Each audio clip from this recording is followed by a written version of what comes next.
কেবিনে বসে বসে কাজ করতেছে মেঘ। এই সময় পিছন থেকে একটা মেয়েলি কণ্ঠ ভেসে আসলো। পিছনে ফিরতে দেখে তার বিদেশি ম্যাডাম কটকট করে তাকিয়ে আছে মেঘের দিকে।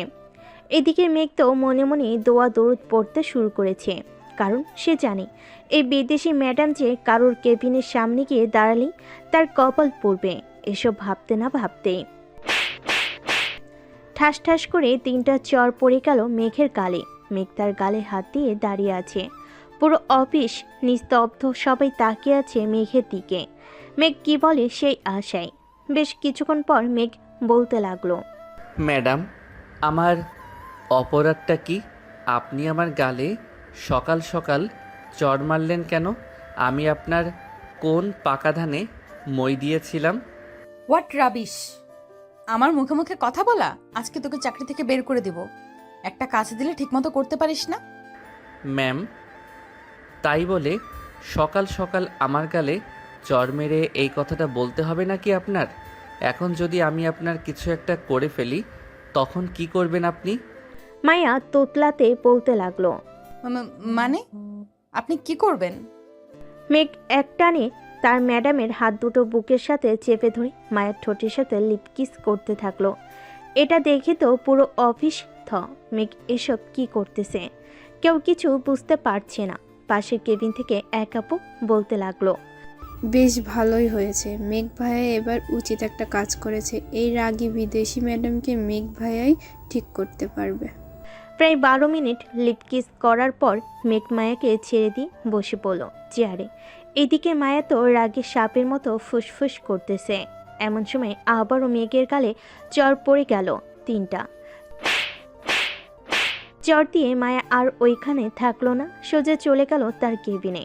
ঠাস করে দরজাটা লাগিয়ে দিয়ে বিড়বিড় করতেছে আর বলতেছে, সামান্য একটা কর্মচারী, সেই কিনা আমার ঠোঁটের সাথে ঠোঁট লাগিয়ে লিপকিস করেছে। থু, আজকে তো এই ছেলেকে অফিস থেকে বের করেই ছাড়বো। এই বলেই মায়া ডাকতে লাগলো পিয়নকে। রহিম চাচা, রহিম চাচা, এক্ষুনি আমার কেবিনে আসেন। রহিম চাচা বাইর থেকে দৌড়ে কেবিনের ভিতর চলে আসলো। মায়াকে সবাই ভয় পায় ঠিক, রহিম চাচাও ভয় পায়। রহিম চাচা তুতলাতে বলতে লাগলো, ম্যাডাম, কি হয়েছে বলেন আমাকে, আমি এক্ষুনি এনে দিতেছি। কিছু আনার দরকার নেই, আপনি মিস্টার মেঘকে বলেন যে আমার কেবিনে আসার জন্য। 5 মিনিট সময় দিলাম, 5 মিনিটের মধ্যে যাতে আমার কেবিনে থাকে উনি। ঠিক আছে, আমি এক্ষুনি যাইতেছি ম্যাডাম। রহিম চাচা দৌড়ে চলে গেল মেঘের কাছে। এদিকে মেঘ তো মিটিমিটি করে হাসতেছে আর বলতেছে, অবশেষে আমি কিনা অফিসের ম্যাডামকে লিপকিস করলাম। আল্লাহ ভালো জানে আজকে আমার কপালে কি আছে। এসব ভাবতেছে মেঘ। এমন সময় রহিম চাচা এসে মেঘকে উদ্দেশ্য করে বলতে লাগলো, মেঘ, তুমি কি এমন করেছো যে ম্যাডাম এত রেগে আছে? তাড়াতাড়ি যাও ওনার কেবিনে, 5 মিনিট সময় দিয়েছে, না গেলে পরে অফিসে আগুন ধরে যাবে। তুমি তো জানো বিদেশি ম্যাডাম কেমন। চাচা, আপনি যান, আমি এখনই যাইতেছি ম্যাডামের কেবিনে। এই বলে মেঘ ফাইলগুলো নিয়ে চলে গেল মায়ার কেবিনে। দরজার বাহিরে দাঁড়িয়ে মেঘ বলতে লাগলো, মে আই কামিন ম্যাম?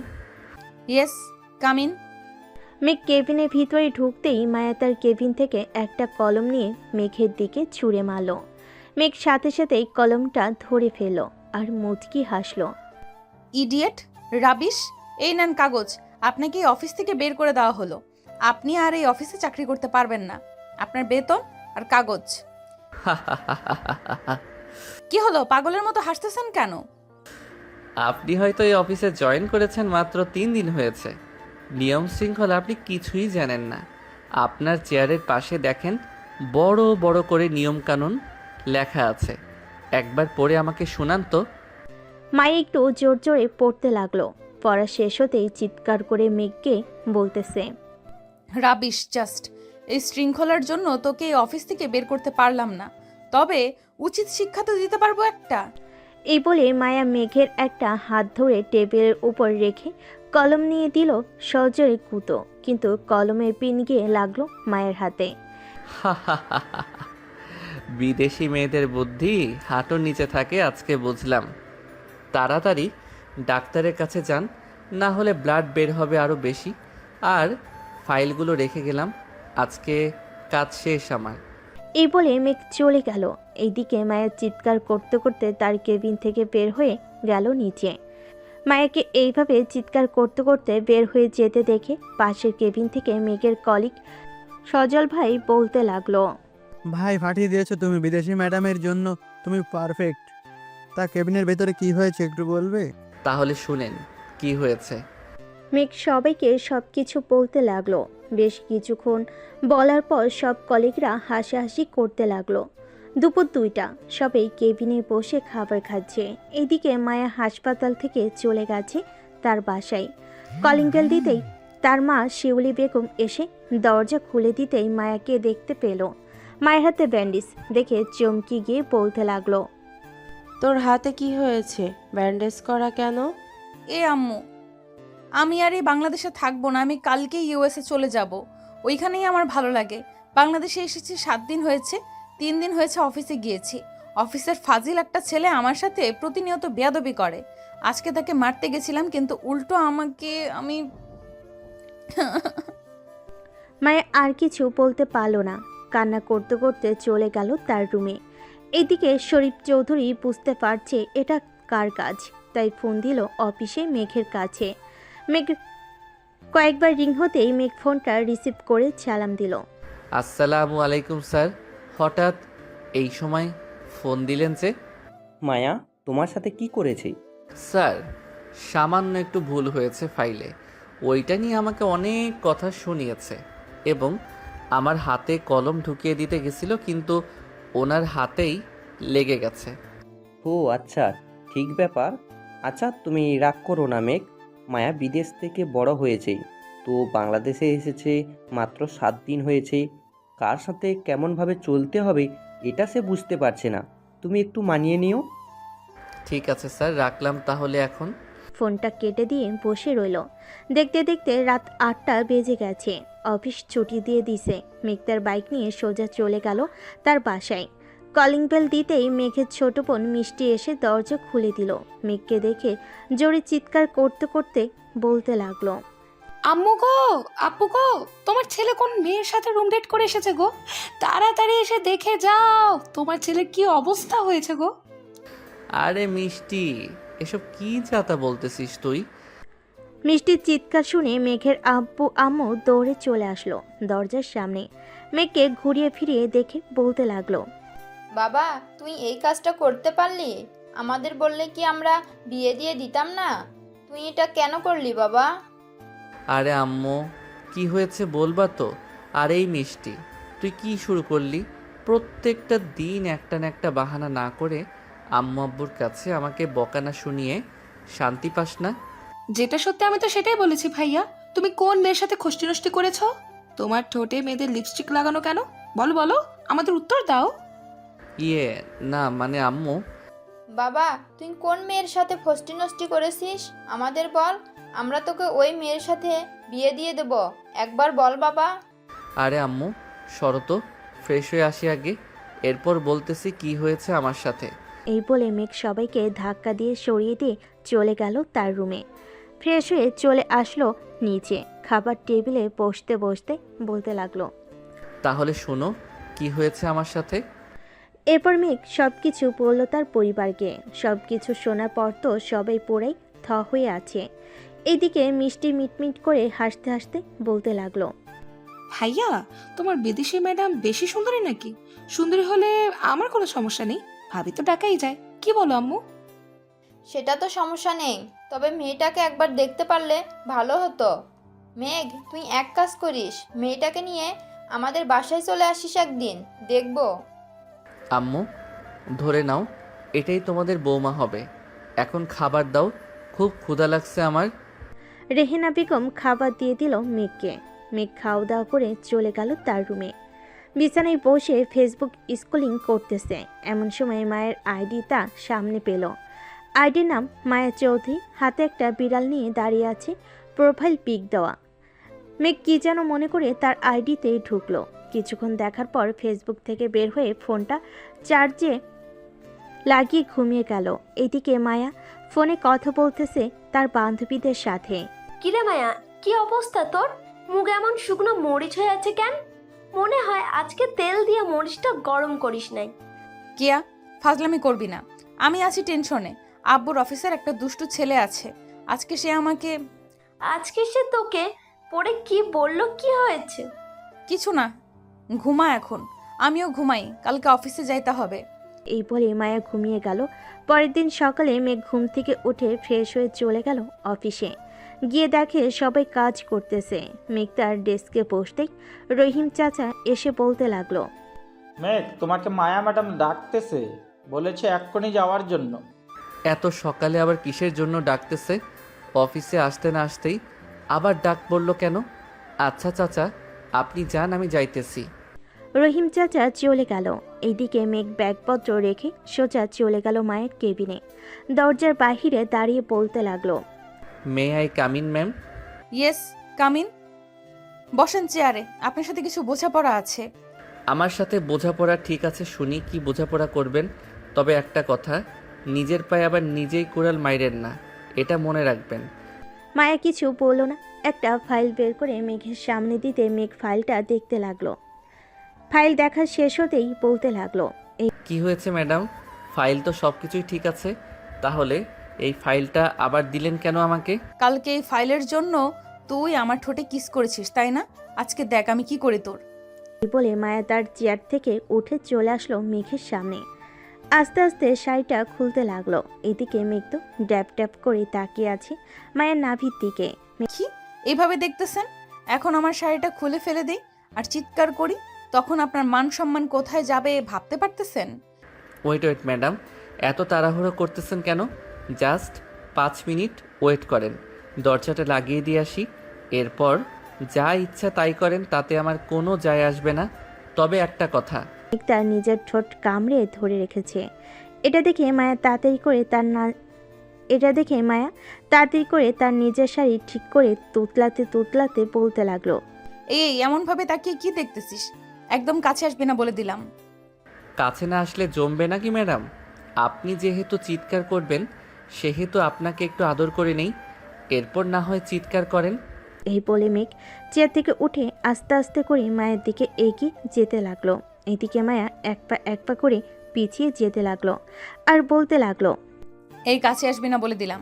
কাছে আসলে কিন্তু চিৎকার করব। করেন করেন, আমিও দেখতে চাই আপনি কত জোরে চিৎকার করতে পারেন, আপনার দম কতটুকু আছে। এই বলে মেঘ মায়াকে দেওয়ালের সাথে চেপে ধরে তার ঠোঁট জোড়া এক করে দিল। আস্তে আস্তে মেঘ মায়ের কোমরে হাত দিয়ে স্লাইড করতে লাগলো। আর লিপকিস তো আছেই। প্রায় 15 মিনিট লিপকিস করার পর মেঘ মায়াকে ছেড়ে দিল। এইদিকে মায়া হাঁপাতে বলতে লাগলো, এই বদমাইশ ছেলে, তুই কালকেও আমাকে লিপ কিস করেছিস, আজকেও আমাকে লিপ কিস করেছিস। আমি কি তোর বউ নাকি যে যখন তখন লিপ কিস করবি? বউ তো না, তবে অফিসের কড়া বস, এর জন্য তো আপনার ঠোঁটের স্বাদ বারবার নিতেছি। এখন তো কোনো কাজ নেই, আমি গেলাম। আবার যদি কিস খাওয়ার ইচ্ছা হয় আবার ডাক দিয়েন, চলে আসবো। বাই। বলে মেঘ চলে গেল কেবিনের বাহিরে। এদিকে মায়া তার চেয়ারে বসে পড়ল আর ভাবতে লাগলো, এই ছেলেটা যখনই কিস করে তখনই আমি নিজেকে সামলে নিতে পারি না কেন? হায় আল্লাহ, আমার কি হয়েছে? এসব যতই ভাবতেছে মায়া ততই তার মনের ভিতর অন্যরকম কিছু কাজ করতেছে। অন্যদিকে মেঘ তার কেবিনে গিয়ে বসতে রাহুল এসে বলতে লাগলো, কি মিস্টার পারফেক্ট বয়, ম্যাডামের কেবিনে কি চলে এতক্ষণ? আবার দেখি ঠোঁটের মধ্যে লিপস্টিক লাগানো, তোমার লিপ কিস করেছো নাকি ম্যাডামকে? লিপকিস না করলে কি আর ঠোঁটের মধ্যে লিপস্টিক লেগে থাকতো? চালিয়ে যাও, তোমার সাথে বিদেশি ম্যাডামের বেশ ভালো মিলবে। এ বলে রাহুল চলে গেল। এইদিকে মেঘ মুচকি হেসে কাজ করতে লাগলো। দুপুরের কাজ শেষ হতেই আবারও মায়ের ডাক আসলো। মেঘ মায়ের কেবিনে বসে আছে। এমন সময় মায়া বলতে লাগলো, মেঘ, দেখুন মিস্টার, আপনি যে আমার সাথে এমন করতেছেন, এইসব যাতে বাইরে কেউ না জানে। তার মানে আপনি চাইতেছেন এখন আবার আপনার ঠোঁটে কিস করি, তাই না? ওয়েট, রেডি হন। এই আপনার সমস্যা কি? ডেকেছি কাজের জন্য, আপনি শুধু বারবার কিসের কথা বলেন কেন? চুপচাপ দেখেন এই কাজটা। মেঘ তার গালে হাত দিয়ে কাজটা দেখতে লাগলো। কাজটা দেখা শেষ হতেই মায়া আবার বলতে শুরু করলো, এই প্রজেক্টের কাজটা আপনি আমাকে কালকে জমা দিবেন। কিভাবে দিবেন, কিভাবে কি করবেন আমি কিচ্ছু জানি না। কী সব বলতেছেন আপনি? এত বড় প্রজেক্টের কাজ আমি একা, তাও আবার কালকের মধ্যে করব কি করে? এত বড় কাজ পুরো অফিসের কর্মচারীরা মিলেও যদি করে তাহলেও 2 দিন লাগবে, আর সেইখানে আপনি আমাকে বলতেছেন কালকে জমা দিতে। আমি যেটা বলেছি এটাই ফাইনাল। এখন আপনি কিভাবে করবেন কিভাবে করবেন না এটা আমার দেখার বিষয় না। করে দিতে পারি, তার আগে আমার কিছু লাগবে। দিতে পারবেন তো? কি লাগবে বলেন, আমি এক্ষুনি দিয়ে আসতেছি। কি লাগবে বলেন, আমি এক্ষুনি দিয়ে দিতেছি। আপনার ওই ঠোঁটের স্পর্শ আবার লাগবে। না। মেঘ আর কোনো কথা বলতে দিল না মায়াকে, সাথে সাথে তার ঠোঁট জোড়া ডুবিয়ে দিল মায়ের ঠোঁটে। বেশ কিছুক্ষণ যাওয়ার পর মেঘ মায়াকে ছেড়ে দিয়ে মিষ্টি হেসে চলে গেল ওইখান থেকে। এই ছেলেটা আমাকে পেয়েছে কি যখন তখন লিপ কিস করে, আর আমিও কি পাগল তাকে একবারও আটকালাম না? কি হচ্ছে আমার সাথে এসব? এসব চেয়ারে বসে ভাবতেছে মায়া। এইদিকে মেঘ তার কেবিনে এসে ফাইলটার কাজ করতে লাগলো। বেশ কিছুক্ষণ কাজ করার পর মেঘ আবারও চলে আসলো মায়ের কেবিনে। দরজার বাহিরে দাঁড়িয়ে বলতে লাগলো, may I come in ma'am? Yes, come in. কিছু বলবেন মিস্টার মেঘ? আমি বাসায় চলে যাব এখন। বাসায় বসে বসে কাজ করব। কালকে আপনার প্রজেক্ট পেয়ে যাবেন। তা তো হবে না। আপনি দরকার পড়লে আজকে সারা রাত এই অফিসে থেকে কাজ শেষ করবেন। দরকার পড়লে আমি আপনার সাথে থাকবো, তবুও আপনি কাজ শেষ করবেন অফিসে বসে। তাহলে এক কাজ করি, যেহেতু আমাকে অফিসে থেকে কাজ করতে হবে তাহলে আমার কিছু শর্ত আছে। মানতে পারলে আমি অফিসে বসে কাজ করব। এখানে আবার কিসের শর্ত? আচ্ছা বলেন কি শর্ত, আমি মানতে রাজি আছি। আমাদের কোলে বসে থাকতে হবে আপনাকে যতক্ষণ পর্যন্ত কাজ না শেষ হবে। 2, বারবার লিপ কিস করতে হবে আমাকে। 3, যখন যা চাইবো তাই এনে দিতে হবে। পারবেন তো? Idiot rubbish! তুই আমার অফিসের কর্মচারী আর সেইখানে তুই বলতেছিস আমি তোর কোলে বসে থাকবো এই সামান্য কাজের জন্য? যা এক্ষুনি আমার কেবিন থেকে বেরিয়ে যা। যতক্ষণ পর্যন্ত কাজ না হবে এই অফিস থেকে যেতে পারবি না তুই। ঠিক আছে, যাব না। আমারও একটা কথা শুনে রাখেন, আপনি এখন চর মেরেছেন না, এটার প্রতিশোধ কিন্তু আমি নিব। কালকে প্রজেক্টের কাজটা শেষ করে নেই, এরপর আপনাকে দেখাবো আমি মেঘ কি জিনিস। যা যা, তোর মতো কত মেঘকে পানিতে চুবিয়ে তার পানি দিয়ে আমার পা পরিষ্কার করেছি। মেঘ আর কিছু না বলে চলে গেল। তার কেবিনে বসে কাজ করতে লাগলো। কাজ করতে করতে দুপুর গড়িয়ে সন্ধ্যা হয়ে গেছে। সবে সবার কাজ শেষ করে বাড়িতে যাইতেছে। এমন সময় রাহুল বলতে লাগলো, মেঘ আজকে বাড়িতে যাবে না নাকি? না রাহুল ভাই, আমার মনে হয় আজকে আমি বাড়িতে যাইতে পারবো না। ম্যাডামে আমাকে এই দেখেন কত বড় একটা প্রজেক্ট দিয়েছে, বলেছে কালকে সকাল 10টার মধ্যে তাকে দিতে হবে। ওহ আচ্ছা, তো করেন, আমি তাহলে যাই। আর মনে হয় না বেশিক্ষণ সময় লাগবে কাজটা শেষ করতে। আপনি তো এই কাজে এক্সপার্ট, পূর্ণ অর্ধেক কাজ তো শেষ করে ফেলেছেন। দেখা যাক কয়টায় শেষ হয় কাজ। রাহুল চলে যেতে মেঘ আবারও কাজে মনোযোগ দিল। এদিকে মায়া বসে আছে তার কেবিনে। মায়ের চোখের সামনে মেঘের কেবিন, তাই তার কেবিন থেকে সব কিছু দেখতে পারে মেঘ কি করে না করে। ছেলেটাকে চর মারা ঠিক হয় নাই। যাই গিয়ে জিজ্ঞেস করে আসি কিছু খাবে কিনা, রাত তো হয়ে গেছে। এ বলে মায়া উঠে চলে গেল মেঘ তার কেবিনের সামনে। এইদিকে মেঘ মায়াকে দেখে বলতে লাগলো, কি ব্যাপার ম্যাডাম, আপনি বাসায় যান নাই কেন? বাড়িতে চলে যান। আমি কাজ শেষ করে বাড়িতে চলে যাব, ফাইলটা আপনার কেবিনে রেখে। আমার তো মনে হয় না তুমি সারা রাতে কাজটা শেষ করতে পারবে, তাই ভাবলাম ছেলেটা কিছু খাবে কিনা দিয়ে যাই। আমার লাগলে আমি নিজে খেয়ে নিতে পারবো। নিচে গিয়ে আপনি চলে যান। মায়া আর কিছু না বলে চলে গেল বাসায়। কলিং বেল দিতেই মায়ের মা এসে দরজা খুলে দিল। কি রে মায়া, আজকে এত রাত হলো কেন আসতে? অফিসে কোনো সমস্যা হয়েছে নাকি? না আম্মু, অফিসে কোনো সমস্যা হয় নাই। ও একটু নতুন প্রজেক্টের কাজ ধরেছি তো, তাই আর কি একটু লেট হয়ে গেছে। কি রে রহিম, আমাকে ফোন দিয়ে বলল তুই নাকি মেঘকে বলেছিস আজকে সারা রাত কাজ করে প্রজেক্টের কাজ শেষ করতে। আম্মু, আমি দেখতে চাইছিলাম আর কি উনি কতটুকু পারদর্শী, আমার অফিসে কাজ করতে পারবে কি পারবে না। তুই এখনও মেঘকে চিনিস না। সে এমন জিনিস হয়তো তুই তার বাইরের রূপটাকে দেখেছিস। তোর রুমে গিয়ে দেখ, কম্পিউটার আছে, অফিসে সিসি ক্যামেরার ফুটেজ দেখা যাচ্ছে। দেখ, এতক্ষণে হয়তো কাজ শেষ করে ফেলেছে। সে আমার অফিসে গত 4 বছর ধরে কাজ করতেছে, আমি তাকে ভালো করেই চিনি। তুমি যেহেতু বলতেছো সে কাজ শেষ করে ফেলেছে, তার কাজে যদি আমি একটুও ভুল পাই তাহলে আমাকে কি দিবে বলো?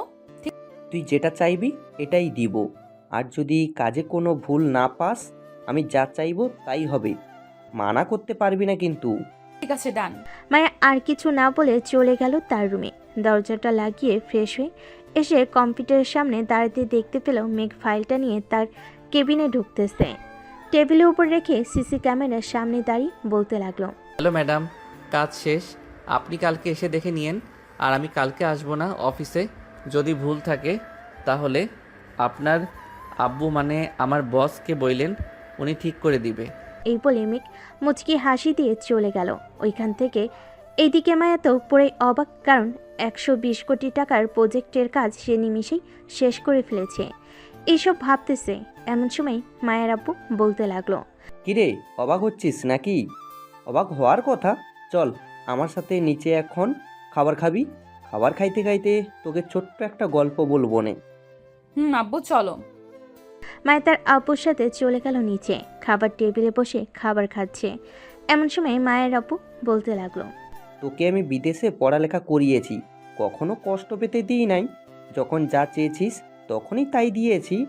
আর এই মেঘ গত 4 বছরে বিদেশি ক্লায়েন্টদের ধরে ধরে এনে এমনভাবে কাজ করে দিয়েছে যা কিনা আমি কখনো কল্পনা করতে পারি নাই। আমি যা না বুঝেছি সে সব বুঝিয়ে দিয়েছে আমাকেই। আজকে যে প্রজেক্টটা কাজ করেছে সেই এনেছে কাজটা। যখনই কোনো ক্লায়েন্ট আসবে সবার আগে আমাকে জানাবে সেই, কারণ যেই থাকুক না কেন আমার চেয়ারে বসে সে কাউকে বিশ্বাস করে না আমাকে ছাড়া। আব্বু, সে তো পারে নিজের একটা অফিস তৈরি করতে, তাহলে সে তৈরি করতেছে না কেন? আমাদের অফিসে কাজ করতেছে কেন? আমি তাকে অফার দিয়েছিলাম, বলেছিলাম যে তুমি আমার কাছ থেকে কিছু টাকা নাও আর ব্যাংক থেকে টাকা উঠিয়ে একটা অফিস তৈরি করো। জানিস আমার এই কথার উত্তর কি দিয়েছে? কি দিয়েছে আব্বু? বলেছে যে তার টাকার লোভ নেই, সামান্য পরিবার চলার মতো টাকা হলেই তার চলবে। আমি সেই দিন অনেক গর্ব করেছিলাম, আর সেই দিন ভেবেছিলাম তোকে যখন দেশে আনবো তখন মেঘের সাথেই তোর বিয়ে দিব। মানে আব্বু, তুমি ফাইনাল সিদ্ধান্ত নিয়ে নিয়েছো যে আমাকে ওই মেঘের সাথে বিয়ে দিবে, তাই না? মেঘের মতো ভালো ছেলে আর অন্য কোথাও পাওয়া যাবে না। এখন যদি তোর অন্য কেউ পছন্দ থাকে তাহলে তুই সিদ্ধান্ত নে কি করবি। তো যেখানে খুশি মন হবে ওইখানেই বিয়ে দিব তোকে। আচ্ছা আব্বু, আমি ভেবে দেখবো। সবাই খাওয়া দাওয়া করে চলে গেল রুমে। এদিকে মেঘ কাজ শেষ করে বাসে এসে কলিং বেল দিতেই তার মা এসে দরজা খুলে দিল। কি রে মেঘ, আজকে এত দেরি হলো কেন? একটু বড় প্রজেক্টের কাজ করেছিলাম তো আম্মু, তাই একটু দেরি হয়ে গেছে। আমি না মিষ্টিকে ফোন দিয়ে বলে দিয়েছি যে তোমরা ঘুমিয়ে যাইতে, ঘুমাও নাই কেন? তুই কখনো দেখেছিস রাতে তোকে নিজের হাতে না খাইয়ে দিয়ে আমি কখনো ঘুমিয়েছি? আজকে যদি না আসতাম তাহলে কি এইভাবে পায়চারি করতে নাকি? এইভাবেই পাইচারি করতাম। যা ফ্রেশ হয়ে আয়, আমি খাবার রেডি করতেছি। মেঘ তার মাকে জড়িয়ে ধরে কপালে একটা চুমু দিয়ে চলে গেল তার রুমে। সে তার মায়ের স্বভাব ভালো করেই জানে, তাকে না খাইয়ে কখনো ঘুমায় না, তাই সে চলে এসেছে। ফ্রেশ হয়ে চলে গেল নিচে, খাওয়া দাওয়া করে আবারও চলে আসলো রুমে। বিছানায় শুয়ে পড়তেই ঘুম চলে আসলো তার। পরের দিন সকাল 10টা। মায়া এবং তার আব্বু বসে আছে অফিসে। মায়া প্রজেক্টটা খুঁটিয়ে খুঁটিয়ে দেখতেছে, কিন্তু একটা ভুলও পেল না মায়া। এমন সময় রহিম চাচা এসে বলতে লাগলো, স্যার, বিদেশি ক্লায়েন্ট এসেছে, ওনাদেরকে কি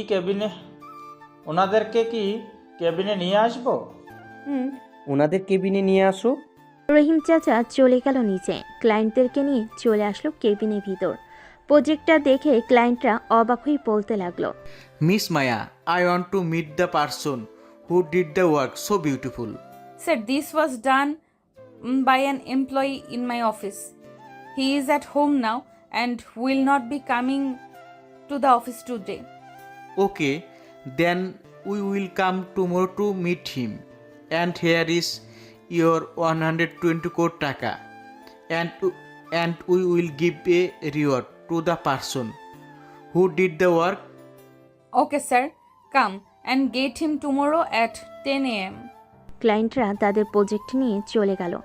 এদিকে মায়া তো পরে অবাক হয়ে তার বাবার দিকে তাকিয়ে আছে। মায়াকে এইভাবে তাকাতে দেখে তার বাবা বলতে লাগলো, কি বলেছিলাম কালকের রাতে?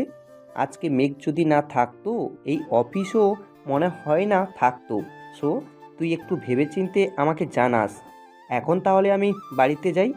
আর একটা কথা, কালকের সন্ধ্যায় একটা পার্টি হবে অফিসে, সবাইকে জানিয়ে দে এবং আজকে দুপুরে লাঞ্চ টাইমে সবাইকে ছুটি দিয়ে দে। ঠিক আছে আব্বু। মায়ের আব্বু চলে গেল। এদিকে মায়া তার ফোনটা বের করে মেঘকে কল দিল। এদিকে মেঘের ফোন বন্ধ, কারণ কালকে তার ফোন চার্জ দিতে মনে নাই, তাই কলও ঢুকতেছে না। এই দেখে মায়া তার আব্বুকে ফোন দিল আবার। আব্বু, মেঘদের বাসায় ঠিকানা দিতে পারবে একটু? ওর ফোন বন্ধ, তাই ভাবছিলাম ওদের বাসায় যাব। 32/2 আলামিন টাওয়ার, 120 নম্বর রুম। দেখ সবার অ্যাড্রেস দেওয়া আছে হাজিরা খাতায়। মায়া ফোনটা কেটে দিয়ে হাজিরা খাতা থেকে আবার বাড়ির ঠিকানাটা দেখে নিয়ে গাড়ি নিয়ে চলে গেল আলামিন টাওয়ার 120 নম্বর রুমের সামনে। কলিং বেল দিতে মেঘের ছোট বোন মিষ্টি এসে দরজা খুলে দিল। মায়াকে দেখে বলতে লাগলো, আপু, কাকে চাই আপনার? আচ্ছা, এই বাসায় কি মেঘ নামের কেউ থাকে যে কিনা মায়া গ্রুপ অফ কোম্পানিতে চাকরি করে? থাকে, কিন্তু আপনি কে? আপনাকে তো চিনলাম না। আমি ওই অফিসের মালিক। ওনাকে একটু ডেকে দিবেন, ওনার সাথে কথা আছে। ভেতরে এসে বসেন, আমি ডেকে দিচ্ছি ভাইয়াকে। মায়ের ভিতরে এসে সোফায় বসে পড়ল। এদিকে মিষ্টি রান্নাঘরে গিয়ে তার মায়ের কানে কানে বলতে লাগলো, আম্মু, এটাই তোমার ছেলের বউ, বিদেশি ম্যাডাম। এটাই দেখো না কত স্টাইল করে এসেছে। তাড়াতাড়ি গিয়ে মেঘকে ডাক দে, না হলে পরে আবার আমাদের সাথে চেঁচামেচি করবে। এগুলো দিয়ে যাই, তুমি কিছু রান্না বসিয়ে দাও।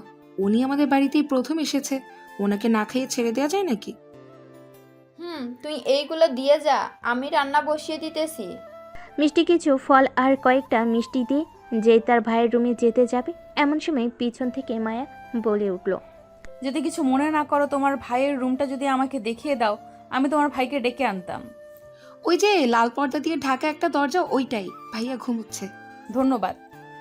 মায়া চলে গেল মেঘের রুমে গিয়ে দেখে মেঘ ছোট্ট একটা 3/4 প্যান্ট পরে ঘুমিয়ে আছে, টুনটুনিটাও ফুলে আছে। এটা দেখে মায়া কিছুটা লজ্জা পেয়ে গেল।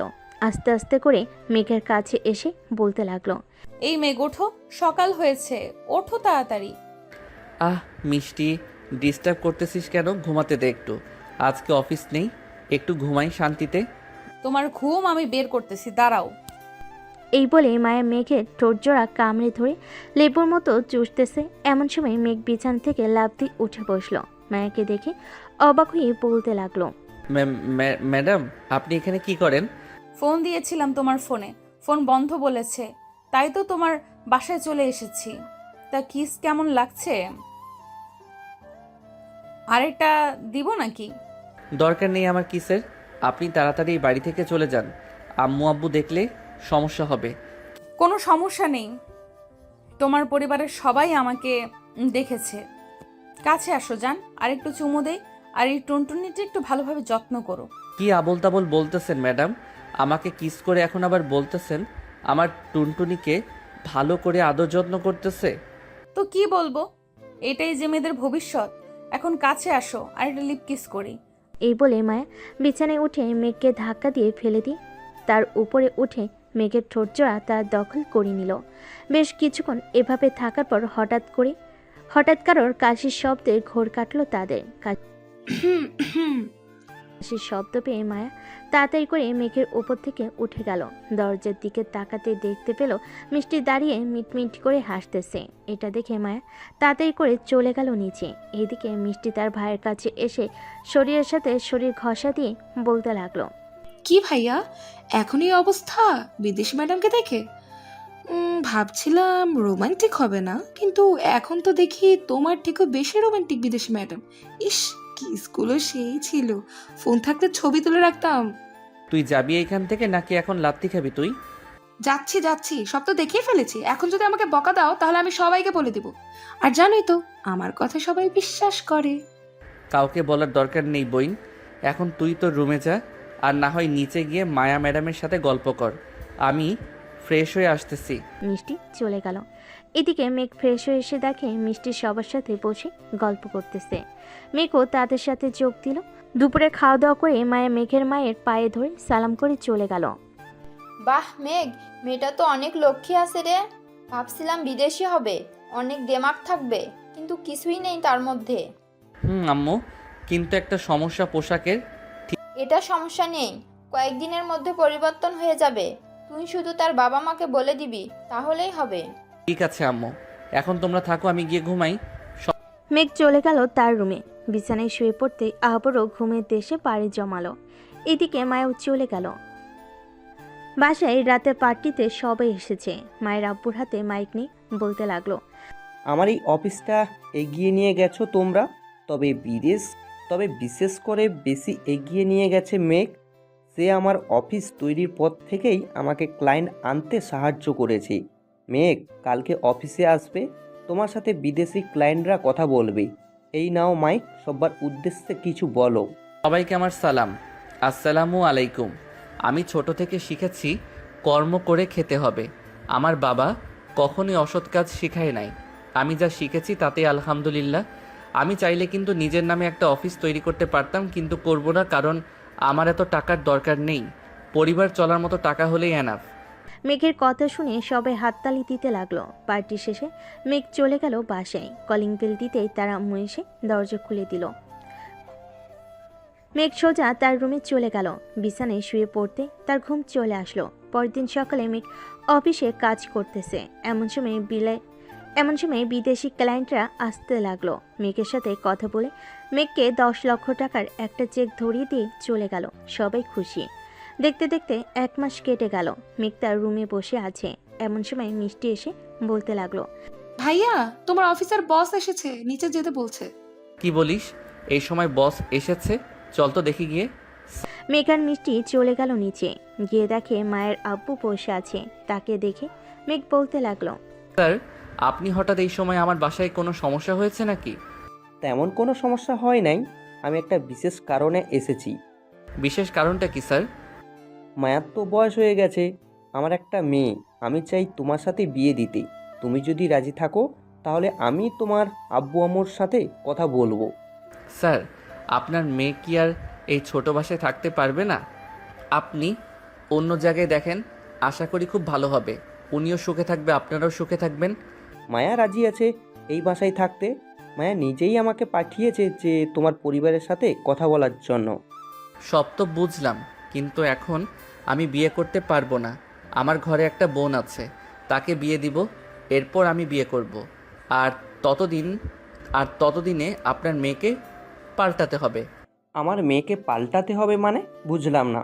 আপনার মেয়েকে মানে আপনার মেয়ে যেসব ড্রেস পরে এসব পাল্টাতে হবে। আপনি ভালো করেই জানেন যে বাঙালিরা কেমন ড্রেস পরে। এটা তুমি পাল্টে নিবে, আমি কিছুই বলবো না এখানে, কারণ সে তোমার বউ হবে। ঠিক আছে স্যার, আমি ভেবে দেখব। মায়ের আপু আরও কিছুক্ষণ থেকে চলে গেল তার বাসায়। কলিং বেল দিতেই মায়া এসে দরজা খুলে দিল।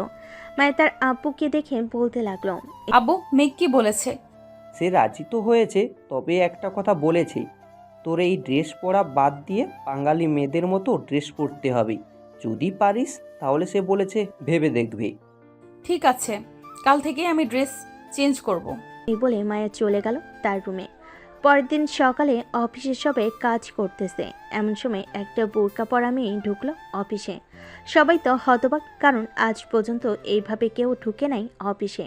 মেয়েটা সোজা চলে গেল বসের কেবিনে। বেশ কিছুক্ষণ পর রহিম চাচা এসে বলতে লাগলো, মেঘ, তোমাকে মায়া ম্যাডাম ডাকতেছে, বলেছে এক্ষুনি যাওয়ার জন্য কেবিনে। চাচা, আজকে তো মায়া ম্যাডাম আসে নাই। আমিও সকালে কয়েকবার ঘুরে দেখে এসেছি। তাহলে এখন মায়া ম্যাডাম আসবে কোথায় থেকে? বোরকা পরা মেয়ে এসেছে, ওইটাই মায়া ম্যাডাম। বলেছে এক্ষুনি যাওয়ার জন্য তার কেবিনে। ঠিক আছে, যাইতেছি। মেঘ চলে গেল মায়ের কেবিনে। চেনে বসতে বসতে বলতে লাগলো, কি ব্যাপার, আজকে এত পরিবর্তন কিভাবে হলেন? একবারে শেহজাদিদের মতো লাগতেছে আপনাকে। এইসব তোমার জন্য মেঘ। আমি আজ থেকে এইভাবেই আসবো অফিসে।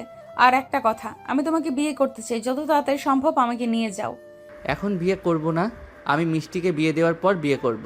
আর আপনি চাইলে আমার সাথে রাতে থাকতে পারেন, একটু আদর করব নে। সেটা তো থাকবোই, আজ থেকে তোমার বাসায় থাকবো। আর যেটা বলেছিলাম মনে আছে তো, টুনটুনিটার একটু সেবা যত্ন কইরেন। আমি কি সেবা যত্ন করব? যেহেতু তুমি নিজেই যাবে আজকে আমাদের বাসায়, তুমি না হয় সেবা যত্ন কইরো। বিয়ের আগে ওইসব কিছু হবে না, জাস্ট কিস আর জড়িয়ে ধরে ঘুমানো, এই দুইটা ছাড়া আর কিচ্ছু করব না। তো আমাকে সব বলার জন্য ডেকেছেন তাই না? এইসব বলার জন্যই ডেকেছি। এখন কেবিনে যাও, গিয়ে কাজ করো। আমি এখন বাসায় চলে যাব, আর কাল থেকে অফিস দেখাশোনার বেশিরভাগ তুমি করবে। যদি বেশি জরুরি হয় তাহলে আমাকে ফোন দিবে, আমি চলে আসব। ঠিক আছে যান তাহলে এখন। মেঘ চলে গেল তার কেবিনে। সারাদিন কাজ করে রাতে বাসায় চলে গেল মেঘ। রাতে খাবার খাচ্ছে এমন সময় কলিং বেল বেজে উঠল। এটা দেখে মিষ্টি বলতে লাগলো, তোমরা খাবার খাও, আমি দেখে আসছি কে এসেছে। দরজা খুলতেই তো অবাক, কারণ দরজার বাহিরে মায়া ছিল। আপনি এখানে কি করেন এত রাতে? তোমাদের বাসায় থাকবো এখন থেকে। ও আচ্ছা, ভেতরে আসেন। মায়া ভিতরে চলে আসলো। মায়াকে দেখে সবাই অবাক, কিন্তু কেউ কিছু বলল না। সবাই খাওয়া দাওয়া করে চলে গেল যার যার রুমে। এদিকে মিষ্টি আর মায়া বসে আছে। এমন সময় মায়া তার ব্যাগটা খুলে বলতে লাগলো, এই নাও, এগুলো তোমার জন্য। এত সব জিনিসপত্র, আর এগুলো দেখে তো মনে হচ্ছে সোনার, তাই না? এগুলো সোনার, আমার আরও আছে। এগুলো তোমার জন্য নিয়ে এসেছি। আমার শুধু এই গহনাটাই পছন্দ হয়েছে, আমার আর কিছু দরকার নেই, বাকিগুলো আপনি রেখে দেন। তোমার কাছেই রেখে দাও এইগুলো। আচ্ছা এখন তুমি ঘুমাও, আমি তোমার ভাইয়ার রুমে থাকবো। বিয়ের আগেই ভাইয়ার রুমে? আচ্ছা, বিয়ের আগেই ভাইয়ার রুমে? আচ্ছা আচ্ছা, যান যান। মায়া কিছু না বলে মিষ্টি একটা হাসি দিয়ে চলে গেল মেঘের রুমে। গিয়ে দেখে মেঘ ঘুমিয়ে গেছে। তাই মায়া দরজাটা লাগিয়ে এসে মেঘকে জড়িয়ে ধরে শুয়ে পড়ল। এদিকে মেঘ মায়াকে আরো শক্ত করে জড়িয়ে ধরে শুয়ে আছে। কি ব্যাপার, ঘুমাও নাই তুমি? ঘুমিয়ে গেছিলাম, তুই তো এসে আমার ঘুমটা ভাঙিয়ে দিলি। এখন একটু আদর করে দেই। দাও। এ বলে মেঘ মায়ের ঠোঁটজোড়া তার দখলে নিয়ে নিল। বেশ কিছুক্ষণ পর মেঘ মায়াকে ছেড়ে দিয়ে মায়ের উপরে উঠে গেল। ব্যথা পাচ্ছি তো, উপর থেকে নামো। বিদেশি ম্যাডাম তো দেখি ব্যথা পায়, তার উপরে উঠলেই যখন আদর করব তখন তো কান্না করবে মনে হয়। কখনোই না, আমাকে তো দুর্বল মনে করো নাকি? তুমি তো দুর্বল, না হলে তোমার উপরে উঠতেই তুমি ব্যথায় আহ করে উঠলে কেন? জানি না, এখন ঘুমাও তো, অনেক রাত হয়েছে। মেঘ মায়াকে জড়িয়ে ধরে ঘুমিয়ে গেল। পরের দিন সকালে মিষ্টির ডাকে ঘুম ভাঙলো তাদের। ভাইয়া ওঠো, সকাল হয়েছে তো, অফিসে যাবে না নাকি? যাব, তুই যা, আমি ফ্রেশ হয়ে আসতেছি। ঠিক আছে ভাইয়া। মিষ্টি চলে যেতেই মেঘ মায়ের গালে কপালে ঠোঁটে চুমু দিয়ে উঠে গেল। ঘুমিয়ে থাকো, রাতে তো ঘুম হয় নাই তোমার? ঘুম হয় নাই তো কি হয়েছে, তুমি নিচে যাও, আমি ফ্রেশ হয়ে আসতেছি। ঠিক আছে আসো তাহলে। ফ্রেশ হয়ে বাইরে আসতেই দেখে মায়া উঠে গেছে। মেঘ চলে গেল নিচে। খাবার টেবিলে বসতেই তার মা বলতে লাগলো, কি যে মেঘ, মায়া কোথায়? মায়া আসলো না কেন? ফ্রেশ হয়ে আসতেছে আম্মু, তুমি খাবার দাও। সবাইকে খাবার দিয়ে দিল। মায়াও এসে সবার সাথে খাবার খেয়ে চলে গেল রুমে। রেডি হয়ে সোজা চলে গেল অফিসে। আজকে দুজনকে একসাথে দেখে সবাই অবাক হলো। মেঘ তার কেবিনে এসে বসতে রাহুল এসে বলতে লাগলো, কি ব্যাপার মেঘ, আজকে দুজন একসাথে আসলে যে? নিচে দেখা হয়েছে নাকি বাড়ি থেকে একসাথে এসেছো? বাড়ি থেকেই একসাথে এসেছি। তার মানে তুমি ম্যাডামকে পেয়ে গেছো? অবশেষে ম্যাডামকে পেয়ে গেছি। এখন কাজ করেন, কথা বলতে দেখলে আবার কোন সময় জানি সিংহের মতন গর্জে ওঠে কে জানে। মেঘের কথা শেষ না হতেই মায়া এসে বলতে লাগলো, তোমার সাথে অফিসে যাব। এখানে কি হচ্ছে? এটা অফিস, এখানে কথা বলা বারণ, শুধু কাজ করবে, এর বেশি কিছু না। ওই একটা প্রজেক্টের ব্যাপারে কথা বলছিলাম ম্যাডাম, সরি আর কথা বলবো না। ঠিক আছে, তাহলে কাজ করো। আমি বাসায় চলে যেতেছি, যদি জরুরি কোনো দরকার হয় আমাকে ফোন দিবে তোমরা, আমি চলে আসব। ঠিক আছে ম্যাডাম। মায়া চলে গেল। এদিকে পুরো অফিসের সবাইকে ডাকতে লাগলো। মেঘ সবাইকে ডেকে একসাথে জড়ো করে তারপর বলতে লাগলো, সবাই শুনো, কাল থেকে এই অফিসটা এইভাবে চলবে না। সবাই সবার সাথে কথা বলবে, হাসি খুশিভাবে কাজ করবে। তবে একটা কথা, কাজ শেষ করে যত পারো কথা বলো, কেউ বারণ করবে না। মেঘ, এটা তো তুমি এইখানে বলতেছো আমাদের, কিন্তু আমাদের বস কি আর এটা মেনে নেবে? উনি তো এমনিতে রাগী, একটু আগেও তো দেখলে সামান্য কিছুক্ষণ কথা বলার জন্য কেমন করেছে। আগের টপিক বাদ, এখন নতুন করে কাজ শুরু হবে। আমি যেটা বলবো এটাই করবে। পরে যদি কেউ কিছু বলে সোজা আমার নাম বলবে, আর না হয় আমাকে ডেকে নিয়ে যাবে। ঠিক আছে, তাহলে আমরা গিয়ে কাজ শুরু করি।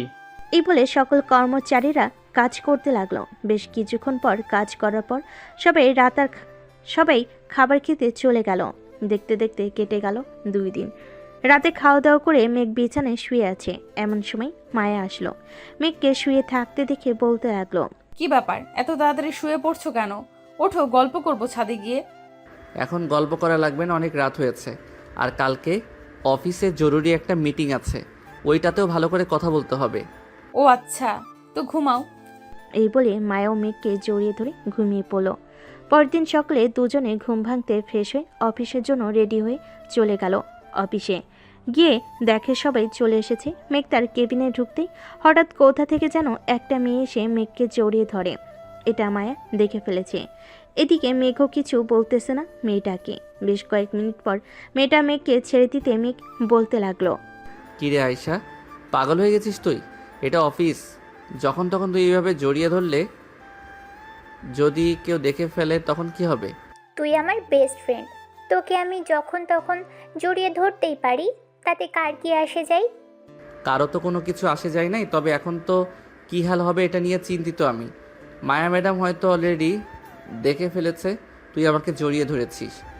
মেঘের কথা শেষ হতে না হতেই হঠাৎ কোথা থেকে যেন মায়া এসে আয়েশাকে টানতে টানতে মেঘের কেবিন থেকে বের করে বাইরে নিয়ে গিয়ে ঠাস ঠাস করে 2টা চড় মেরে দিল তার গালে। আর বলতে লাগলো,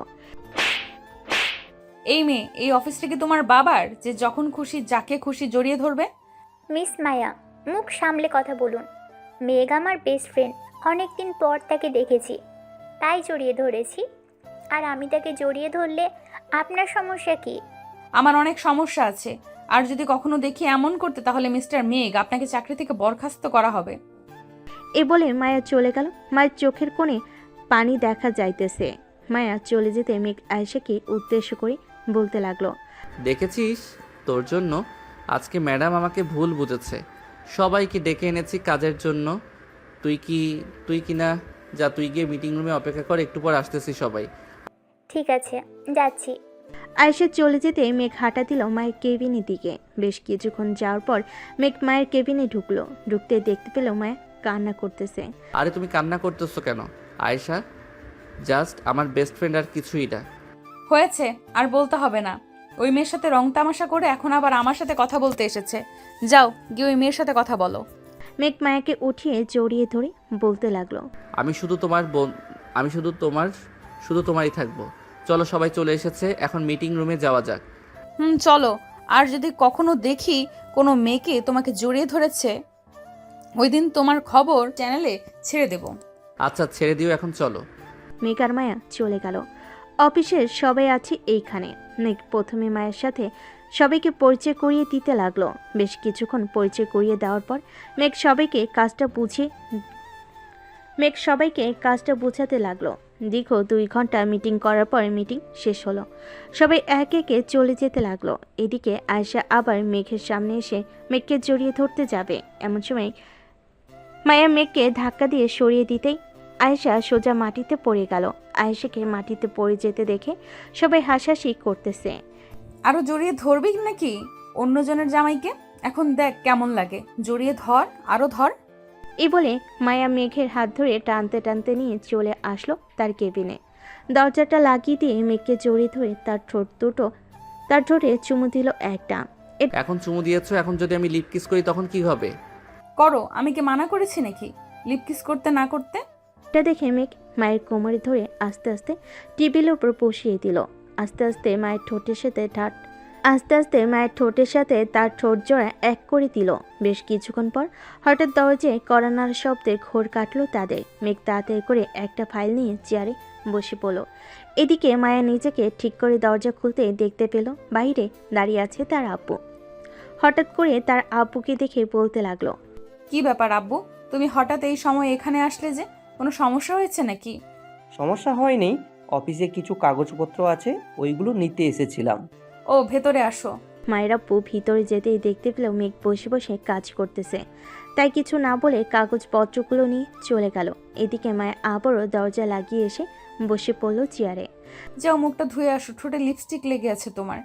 কি লিপস্টিক লাগাও যে আমার ঠোঁটে লেগে যায়? কাল থেকে আর লিপস্টিক লাগাবে না, এমনিতেই সুন্দর দেখা যায়। ঠিক আছে, কাল থেকে আর লাগাবো না। সেদিন কাজ শেষ করে রাতে বাসায় ফিরল দুজন। খাওয়া দাওয়া করে বসে আছে মায়া।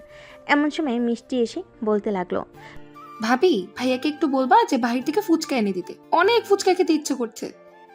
মেঘ যাও গিয়ে ফুচকা নিয়ে আসো সবার জন্য। এই রাতের বেলা ফুচকা কোথায় থেকে এনে দিব? রাত প্রায় 12টা বেজে গেছে। আমি কিছু জানি না, সবার জন্য ফুচকা আনবে, এটাই ফাইনাল। মেঘ আর কিছু না বলে চলে গেল বাইরে। অনেকক্ষণ ঘোরাঘুরি করার পর একটা ফুচকার দোকান খোলা পেল। সবার জন্য ফুচকা নিয়ে চলে আসলো বাসায়। তাদের হাতে ফুচকা দিতেই ফুচকা খাওয়া শুরু করলো। এদিকে মেঘ নিচে না থেকে চলে আসলো তার রুমে। ল্যাপটপটা নিয়ে একটা হিন্দি মুভি দেখতে লাগলো। বেশ কিছুক্ষণ পর মায়া কয়েকটা ফুচকা নিয়ে রুমে প্রবেশ করলো। এই নাও তোমার জন্য এই কয়েকটা ফুচকা রেখেছি। আমি ফুচকা খাই না, তুমি খেয়ে নাও। ঠিক আছে, আমি খেয়ে নিতেছি। মেঘ মায়ের খাওয়া দেখতে লাগলো। ফুচকা খাওয়া শেষের দিকে, লাস্টে একটা আছে, এটা মায়া মুখের ভিতর দিতে মেঘ তাড়াতাড়ি করে মায়াকে টান মেরে তার কাছে নিয়ে গেল। মায়ের ঠোঁটের সাথে ঠোঁট মিলিয়ে দিয়ে মায়ের মুখের ভিতর থেকে ফুচকাটা খেতে লাগলো। এটা দেখে মায়া কিছুটা অবাক হলো। ফুচকা খাওয়া শেষ হতেই মায়া বলতে লাগলো, তুমি তাকিয়ে তাকিয়ে দেখো আমার খাওয়া। এটা কি করলে তুমি? আমার ঠোঁটের সাথে ঠোঁট মিলিয়ে ফুচকাটা খেয়ে নিলে আমার মুখের ভেতর থেকে। আমি খাবো না তো কে খাবে? আমি তো এটার জন্য অপেক্ষা করছিলাম এতক্ষণ। যেই তুমি খাবে ঠিক তখনই তোমার ঠোঁটের সাথে ঠোঁট মিলিয়ে দিব। ঠিক আছে, এখন খাওয়া শেষ হয়েছে, এখন আদর করো আমাকে। আদর তো করবো, কিন্তু এইগুলো খুলে ফেলো। তোমার যখন এইগুলোতে সমস্যা তুমি নিচে খুলে দাও। মেঘ একটানে মায়ের জামাটা খুলে ফেলো। এখন মায়ের শরীরে একটা লাল পিড়া আর নিচে সালোয়ার কামিজ। মায়া লজ্জায় মেঘের বুকে মুখ লুকালো। এতই লজ্জা করতেছে তোমার? যখন ওইগুলো করব তখন কি করবে তুমি? এই কুত্তা, আমাকে আরো লজ্জা দিতেছো কেন? আদর করলে আদর করো, আর না হয় আমাকে নিয়ে ঘুমাও। চলো ঘুমাবো। এই বলে মেঘ মায়াকে জড়িয়ে ধরে ঘুমিয়ে গেল। পরের দিন সকালে মায়ের ঘুম ভাঙতেই দেখতে পেল ওর পুরো শরীরেও একটা কাপড় নেই, মেঘের শরীরও নেই। এটা দেখে মায়া বলতে লাগলো, এই আমরা কি শারীরিক সম্পর্ক করেছি রাতে? হয়তো করেছি, চলো দুইজন একসাথে গোসল করব। আমাকে কোলে করে নিয়ে যাও। মেঘ মায়াকে কোলে তুলে নিয়ে চলে গেল ওয়াশরুমে। ঝর্ণাটা ছেড়ে দিয়ে দুজন ঝর্ণার নিচে দাঁড়িয়ে আছে। এমন সময় মায়া তার ঠোঁট মেঘের ঠোঁটের সাথে একত্রিত করে দিল। বেশ কিছুক্ষণ লিপকিস করার পর দুজন গোসল করে বাইরে বেরিয়ে আসলো। অফিসের জন্য রেডি হয়ে চলে গেল মেঘ তার অফিসে। এদিকে মায়া বসে আছে সোফায়। এমন সময় মিষ্টি এসে বলতে লাগলো, ভাবি রাতে কি কিছু হয়েছে? তোমার চিৎকার শুনলাম হঠাৎ। মিষ্টির কথা শুনে মায়ের দুইটা চোখে রসগোল্লার মতো হয়ে গেল। মায়া কি বলবে বুঝতে পারছে না। বেশ কিছুক্ষণ চিন্তা করার পর মায়া বলতে লাগলো, ও মনে পড়েছে, রাতে তেলাপোকা কোথা থেকে যেন উড়ে এসে আমার উপরে পড়েছিল, এটা দেখেই চিৎকার দিয়েছিলাম। ও আচ্ছা, এই কথা, আমি তো ভেবেছি অন্য কিছু। মায়া লজ্জে পড়ে গেল, আর কিছুই বলল না, চলে গেল মেঘের রুমে। এদিকে মেঘ অফিসে বসে কাজ করতেছে। এমন সময় মায়ের ভিডিও কল আসলো। কলটা রিসিভ করতেই মায়া বলতে লাগলো, কি করো, অফিসে সবকিছু ঠিকঠাক আছে তো? অফিসে সব কিছু ঠিকঠাক আছে। আমি একটু পর কল দিতেছি। তোমাকে একজন ক্লায়েন্ট এসেছে, তার সাথে কথা বলে আসছি। ঠিক আছে, ফোন দিও, অপেক্ষায় থাকবো। মেঘ ফোনটা কেটে দিয়ে চলে গেল অফিসের রুমের ভিতরে। ক্লায়েন্ট বসে আছে। মেঘকে দেখে বলতে লাগলো, মেঘ, আপনার অফিসের বস কোথায়? ওনার সাথে দরকার ছিল। ওনাকে যা বলবেন আমাকে তাই বলতে পারেন। অফিসের বস যিনি, উনি আমার ওয়াইফ। ও আচ্ছা, এই নেন, 3 বছর আগে এই অফিসের বস আমাকে টাকা দিয়েছিল অফিস করার জন্য। আজকে ওনার টাকা সুদ আসলে ফেরত দিতে এসেছি। ও আচ্ছা, এই কথা। চেক না দিয়ে ওই অ্যাকাউন্টে পাঠিয়ে দেন, সোজা বসের অ্যাকাউন্টে চলে যাবে।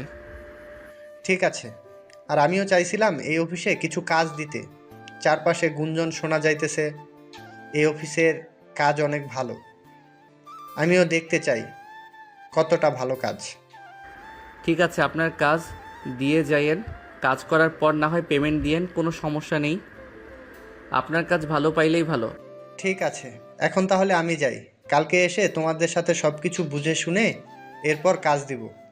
ঠিক আছে, যান তাহলে। মিস্টার বাচ্চু চলে গেল। এইদিকে মেঘ মায়ের আব্বুকে ফোন দিয়ে বলে দিল সব কিছু। দুপুরে খাবার খাচ্ছে সবাই একসাথে বসে। এমন সময় পিয়া বলতে লাগলো, আচ্ছা মেঘ ভাইয়া, মায়া ম্যাডামের সাথে আপনার মনে হয় কিছু চলতেছে তাই না?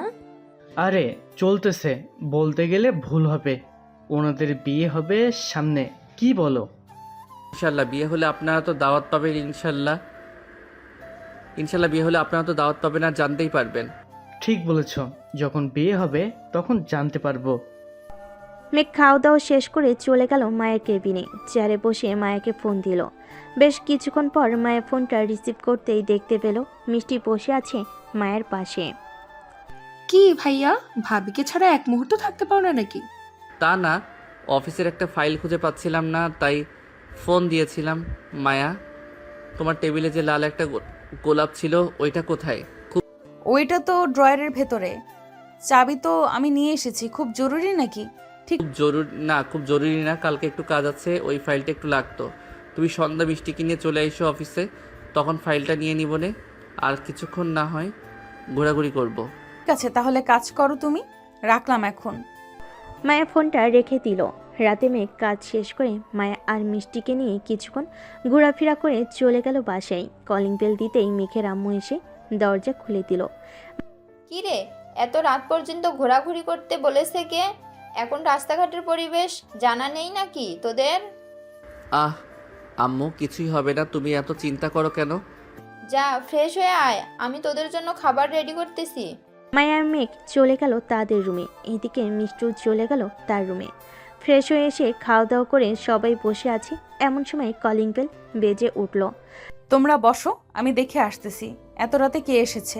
মায়া চলে গেল দরজা খুলতেই দেখতে পেল তারা আব্বু আম্মু দাঁড়িয়ে আছে। তাদের দেখে খুশি হয়ে বলতে লাগলো, আব্বু আম্মু তোমরা এত রাতে? তোকে ছাড়া ভালো লাগছিল না, তাই চলে আসলাম। ভেতরে যেতে বলবি না নাকি দরজার বাইরে রেখেই কথা বলবি? ভেতরে আসো, বাইরে দাঁড়িয়ে থাকতে হবে না। সবাই বসে গল্প করতেছে। এমন সময় মায়ের আব্বু বলে উঠল, বেআই সাহেব, আমার মেয়ে যখন আপনার বাসায় থাকে, আমি ভাবছিলাম কি এইভাবে না রেখে ওদের বিয়েটা যদি দিয়ে দিই আমরা, তাহলে বেশ ভালো হতো না? আমিও এটাই ভাবছিলাম। মেঘ, কি বলছিস, এখন বিয়ে করবি নাকি পড়বি? আব্বু, আমি তো চাইছিলাম মিষ্টির বিয়েটা দিয়ে এরপর আমি বিয়ে করব। ভাইয়া, আমি এখন বিয়ে করব না। বিয়ে করতে করতে দেরি আছে। আমি ডাক্তার হব, এরপর বিয়ে করব। এর আগে যদি কোনো ছেলে পছন্দ হয় তাহলে আমি তোমাদের জানাবো। কিন্তু কোনো কিন্তু না, তুমি মায়া ভাবিকে বিয়ে করতে পারো, সমস্যা নেই। মেঘ আর কিছু বলল না। সবাই বসে আছে। বেশ কিছুক্ষণ পর মেঘ বলতে লাগলো, আচ্ছা, যেহেতু আপনারা বলতেছেন আমাদের বিয়ে দিবেন, তাহলে সামনের মাসে বিয়েটা দেন আমাদের, কি বল আম্মু? তোর যেটা ভালো হবে আমরা ওইটাই করব। তুই যদি বলিস সামনের মাসে বিয়ে করবি, সামনের মাসেই বিয়ে দেবো তোদের, কোনো সমস্যা নেই। ঠিক আছে, এখন তাহলে তোমরা কথা বলো, আমি ঘুমাতে যাই, কালকে আবার অফিসে যাইতে হবে। ঠিক আছে যা। মায়া তুমিও যাও, গিয়ে ঘুমিয়ে পড়ো, অনেক রাত হয়েছে। মায়া আর মেঘ চলে গেল রুমে। দুজন দুজনকে জড়িয়ে ধরে ঘুমিয়ে গেল। পরের দিন সকালে মেঘ উঠে দেখে প্রিয়া এখনও ঘুমাচ্ছে। তাইও প্রিয়াকে না ডেকে অফিসের জন্য ফ্রেশ হয়ে চলে গেল অফিসে। দুপুরে বসে বসে কাজ করতেছে। এমন সময় কে আসলো। ভাইয়া, এই প্রজেক্টটা আমার মাথায় ঢুকছে না। ভাইয়া, এই প্রজেক্টটা আমার মাথায় ঢুকছে না, আমাকে একটু বুঝিয়ে দিবেন এই প্রজেক্টটা? আচ্ছা, তুমি এইখানে বসো, আমি প্রজেক্টটা বুঝিয়ে দিতেছি তোমাকে। আর কে কে এই প্রজেক্টের সাথে কাজ করতেছে তাদের ডেকে আনো, সবাইকে একসাথে বুঝিয়ে দেই। ঠিক আছে, আপনি একটু ওয়েট করেন, আমি সবাইকে ডেকে আনছি। কেয়া চলে যেতেই এমন সময় মেঘের ফোনটা বেজে উঠল। তাকিয়ে দেখে মায়া ফোন দিয়েছে। কলটা রিসিভ করতেই কেয়া সবাইকে নিয়ে চলে আসলো। ভাইয়া, সবাইকে নিয়ে চলে এসেছে। আচ্ছা, তোমরা বসো, মায়া লাইনে থাকো, আমি ওদের কাজটা বুঝিয়ে দিয়ে কথা বলতেছি তোমার সাথে। ঠিক আছে। মেঘ এক ঘন্টায় কাজটা বুঝিয়ে দিল ওদেরকে। বেশ কিছুক্ষণ পর ওরা চলে যেতেই মেঘ মায়ের সাথে কথা বলতে ব্যস্ত হয়ে গেল। এভাবেই কেটে গেল 25 দিন। দুইবারই বেশ ভালো করে সাজানো হয়েছে। রাতে মেঘ বসে আছে সোফায়। এমন সময় মায়া আর মিষ্টি এসে বলতে লাগলো, মেঘ, আমরা কিছু গহনা কিনতে যাব, তুমি যাবে আমার সাথে? তোমরা যাও, আমার একটা কাজ আছে, কাজটা শেষ করি। তোদের ঠিক আছে, তাহলে কাজ করো। মেঘ কাজ করতে লাগলো। এদিকে মায়ার মিষ্টি চলে গেল। দেখতে দেখতে কেটে গেল আরও 2টা দিন। রাতে মেঘ বিছানায় শুয়ে আছে। এমন সময় তার বন্ধু ফোন। কিরে শালা, আমাদের না জানিয়ে বিয়ে করে ফেলতেছিস? না জানিয়ে বিয়ে করব কিভাবে বলতো? তোদের বাসায় বিয়ের কার্ড আরও 15 দিন আগেই পাঠিয়ে দিয়েছি। তোরা চলে কালকে। ঠিক আছে, আমি সবাইকে জানিয়ে দিতেছি, কালকে সবাই চলে আসবো। মেঘ রাফির সাথে আরও কিছুক্ষণ কথা বলে ফোনটা কেটে দিল। পরের দিন মেঘের সকল বন্ধুরা চলে এসেছে। সবাই সবার সাথে আড্ডা মাস্তিতে ব্যস্ত। এমন সময় মায়ের আপু এসে বলতে লাগলো, মেঘ ভাবছিলাম তো বাড়িতে বিয়েটা দিব, কিন্তু মানুষ তো প্রায় 1,500 জনের উপরে আসবে।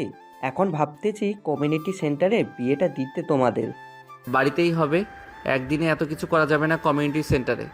তা ঠিক বলেছো। আচ্ছা, বাড়িতেই বিয়ে হবে? তার শ্বশুর আব্বার সাথে কথা বলে চলে গেল রুমে। দেখতে দেখতে বিয়ের দিন চলে এসেছে। আজকে মেঘ আর মায়ের বিয়ে। সবাই আনন্দ করতেছে। এদিকে মেঘকে সাজিয়ে দিতেছে তার বন্ধুরা। মাম্মা, বিদেশি ম্যাডাম কিন্তু বিড়ালটা বেশ ভালোভাবে মারতে হবে। আর তুই যদি বিড়াল মারতে না পারিস আমাদের বলিস, আমরা না হয় গিয়ে বিড়াল মেরে দিব। শালা, আমার বউয়ের বিড়াল আমি মারবো, তাদেরকে দিব কেন? তাদের চাইতে বেশি বিড়াল মারতে পারি আমি, এটা ভালো করে জানিস। জানি, তোর টুনটুনিটা একটু বড় দেখে এটা বলতেছিস, চার শালা।